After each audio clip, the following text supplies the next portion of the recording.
erë për të lejuar hetimet. Por ndryshimi nuk ka qenë i plot.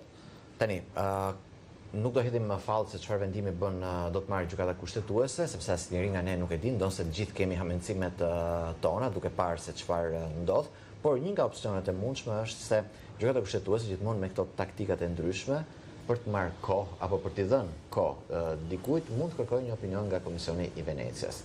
Dhe këtu ka shumë njerëz që thonë, po duket e tepruar kjo gjëja me këto institucionet tona të drejtësisë, që i kemi edhe të mirë paguara, i kemi të mbështetura nga partnerët ndërkombëtar, me veting e me të gjitha, do duhet edhe të marrin ca vendime të vështira dhe mos ta kalojnë gjithmonë topin gjetë. Dhe bëj këtu edhe këtë që ndodhi me rastin e Irena Gjokës, ku KLG në vend që të merrte një vendim, pas kërkesës i çoi prokuroria e përgjithshme, e shtyu topin tek ILD-ja.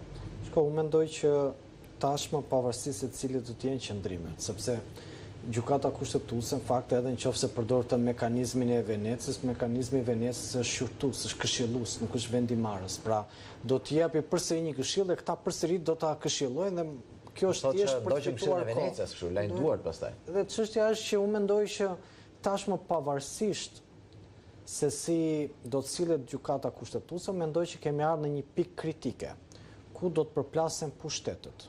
Vetë zoti Rama tashmë, nëse ne do të shohim që ky instrument, pra SPAK-u, institucioni i drejtësisë apo reforma në drejtësi, në thelb u krijua për të goditur të pandëshkueshmit, cilët ishin klasa politike e cila bashkëpunonte me klasën ekonomike dhe me grupet kriminale.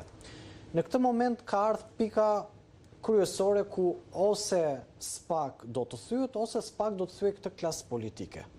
Duhet shohim që tashmë momenti është vendimtar dhe duhet kuptojmë që në gjithë të trysni, SPAK prandaj ta përmenda mekanizmin e non gradës, ta përmenda si mekanizëm për shkak se është dy mënyra se si funksionon. Në anën tjetër, vetë ndërkombëtarët janë investuar tek institucionet e drejtësisë dhe në anën tjetër do të përdorin edhe kartën politike për të trysnuar.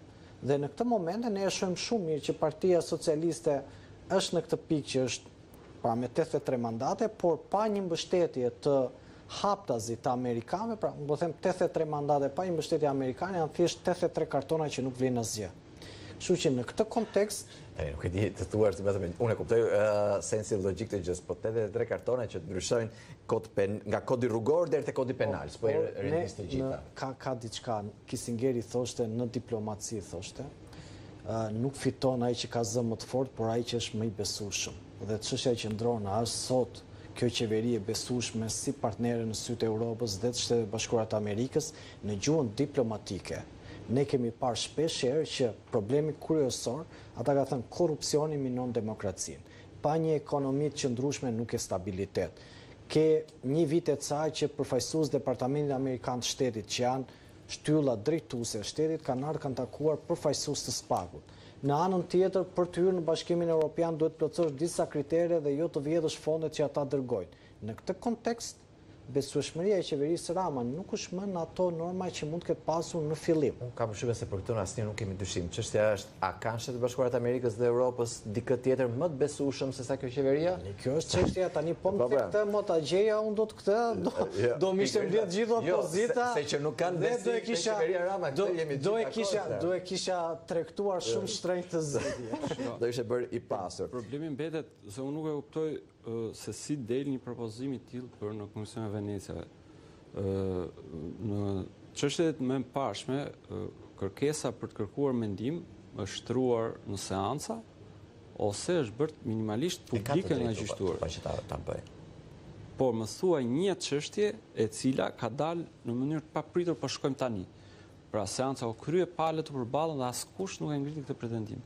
Edhe në mbledhjen që u bë për ku thuaj që do të dilte vendimi, nuk u ngrit prapë një pretendim i tillë.